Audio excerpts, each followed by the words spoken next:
ఓం శ్రీ దత్తాయ గురవే నమ. శ్రీ గురుచరిత్ర అధ్యాయం 22. శ్రీ గణేశాయ నమ. శ్రీ సరస్వత్యై నమ. శ్రీ గురుభ్యో నమ.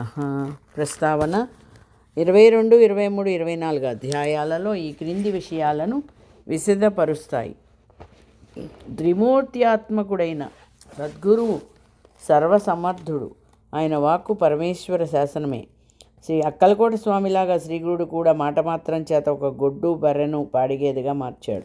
ఇష్టదేవతోపాసన సద్గురువును ఆశ్రయించడంలో కానీ సఫలం కాదని, సద్గురువు సకల దేవత స్వరూపమని, విశ్వరూపుడని శ్రీ సాయిబాబా జీవిత చరిత్రలాగా ఈ చరిత్రలోని త్రివిక్రముని అనుభవం తెలుపుతుంది. అంతేకాక ఇంకా ఈ క్రింది అంశాలు కూడా గమనించదగినవి. 1. అతని వంటి సన్యాసులకు పండితులకు కూడా ధర్మ సూక్ష్మం తెలపవలసిన వాడు శ్రీగురుని వంటి సద్గురుడే. అంటే శ్రీగురుని వంటి సద్గురుడేట. 2. కుమసి గ్రామానికి ఆయనతో వచ్చిన రాజు పరివారము గొప్ప ఎత్తి సంఘంగా దర్శనమిస్తారు. సద్గురు భక్తులైన సంసారులు కూడా అంతరంగంలో నిష్కాములైన సన్యాసులే. సద్గురువును ఆశ్రయించని సన్యాసులు కూడా ద్వంద్వాలను విడవని సంసారులుగానే ఉండిపోతారు. కథారంభం. నామధారకుడు సిద్ధముని, మీ వల్ల నాకు అజ్ఞానాంధకారము తొలగి జ్ఞానోదయమైంది. అందువల్ల మీరే నా గురువులు. కామధేనువు వంటి శ్రీ గురు చరిత్ర నాకు వినిపించి నాలో గురువుని భక్తిని వికసింపచేస్తున్నారు. శ్రీ గురు కథ నా మనస్సుకు హరిస్తున్నది. ఇటుపైన ఏమి జరిగిందో సెలవీయండి అని ప్రార్థించాడు. సిద్ధయోగి, నాయనా, నీకు గురుకృప లభించింది. నీకు ఈ కథ వినిపించటం వల్ల నా జన్మ కూడా ధన్యమైంది.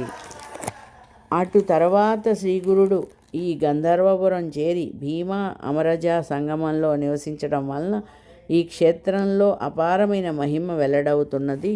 ఇక్కడ ఈ 2 నదులు కలిసి ఉత్తర దిక్కుగా ప్రవహిస్తాయి కనుక ఇది చాలా గొప్ప క్షేత్రం. ఇక్కడ ఎంతో మహిమగల 8 తీర్థాలు ఉన్నాయి.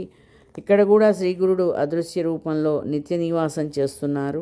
ఆయన దివ్యపాదాలలోనే సమస్త తీర్థాలు ఉన్నప్పటికీ మరుగుపడిన ఈ క్షేత్ర మహత్యం లోకానికి తెలపడానికే ఆయన ఇక్కడ విజయం చేస్తున్నారు. ఆయన మొదట ఇక్కడ కూడా తమ మహిమ ప్రకటమవనీయక గుప్తంగా సాధు జీవితం గడిపేవారు. ఆయన సంగమం వద్ద అడవిలో సంచరిస్తూ దగ్గరనున్న గంధర్వపురానికి భిక్షకు వెళ్ళేవారు. ఆ గ్రామంలో సుమారు 100 బ్రాహ్మణ కుటుంబాలు ఉండేవి. వారంతా వేదవిధులు. ఆ గ్రామంలో గుణవంతుడైన ఒక వేద బ్రాహ్మణుడు ఉండేవాడు. అతని భార్య పతివ్రత. వారికి ఒక ముసలి గొడ్డు బర్రె ఉండేది. గ్రామంలోని రైతులు దాన్ని మట్టి, ఇసుక మొదలైనవి మోయించుకోవడానికి అద్దెకు తీసుకువెళ్తుండేవారు. అతడు యాయవారం భిక్షాటనతోనూ గేదెపై వచ్చు బాడుగలతోనూ జీవనం సాగిస్తూ ఉండేవాడు ఆ బ్రాహ్మణుడు. శ్రీ నృసింహ సరస్వతి స్వామి తరచూ వీరింటికి భిక్షకు వెళ్ళేవారు. అది చూచి కొందరు గ్రామంలో శ్రోత్రియులము శ్రీమంతులము అయిన బ్రాహ్మణులము ఇంతమంది ఉండగా ఈ సన్యాసి మన ఇండ్లకు భిక్షకు రాకుండా ఆ దరిద్ర బ్రాహ్మణుని ఇంటికి వెళ్ళాలా? అక్కడ ఆయనకేమి దొరుకుతుంది అని విమర్శిస్తూ ఉండేవారు. కానీ శ్రీకృష్ణుడు కూడా దుర్యోధనుని వంటి రాజుల భవనాలకు వెళ్ళక పేదవాడైన విదురుని ఇంటికే వెళ్ళాడు. భగవంతునికి సత్వగుణమందే ప్రీతి కానీ ధనమదంలో చిక్కిన వారితో ఆయనకేం పని? ఆయన అనుగ్రహిస్తే క్షణంలో దరిద్రుని కూడా సామ్రాజ్యం అనుగ్రహించగలడు.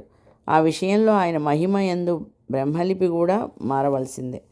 ఒక వైశాఖ మాసంలో మధ్యాహ్నపు టెండ నిప్పులు చెరుగుతున్న సమయంలో శ్రీగురుడు వారింటికి భిక్షకు వెళ్ళారు. ఆనాడు గ్రామంలో ఎవరూ ఆ గేదెను బాడుగకు తోలుకుపోలేదు. ఆ బ్రాహ్మణుడు భిక్ష కోసం గ్రామంలోనికి వెళ్ళాడు. శ్రీగురుడు వాకిట్లో నిలబడి భవతీ భిక్షాందేహి అన్నారు. ఆ ఇల్లాలు నమస్కరించి, స్వామి, యజమాని ఏయవారానికే గ్రామంలోకి వెళ్ళారు. వారొచ్చే సమయమైంది. కోపగించక దయతో కొద్దిసేపు మీరి ఆసనం మీద కూర్చోండి అని పీట వేసింది.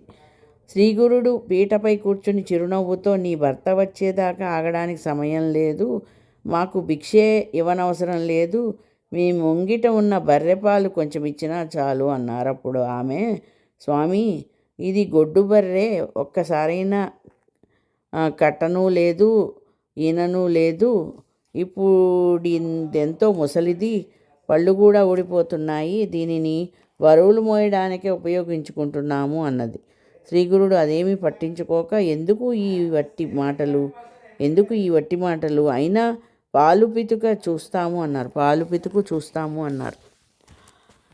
ఆయన స్వయంగా చూస్తే వాస్తవం తెలుస్తుందని తలిచి ఆమె పాత్ర తెచ్చి పితకనారంభించింది. ఆశ్చర్యం! ఆ గొడ్డు బర్రె 2 పాత్రల నిండుగా పాలు ఇచ్చింది. ఆ ఇల్లాలు ఆశ్చర్యపడి ఆ యతీశ్వరుడు సాక్షాత్తు పరమేశ్వరుడేనని తెలుసుకున్నది. వెంటనే ఆమె పాలు కాచి స్వామికి సమర్పించింది.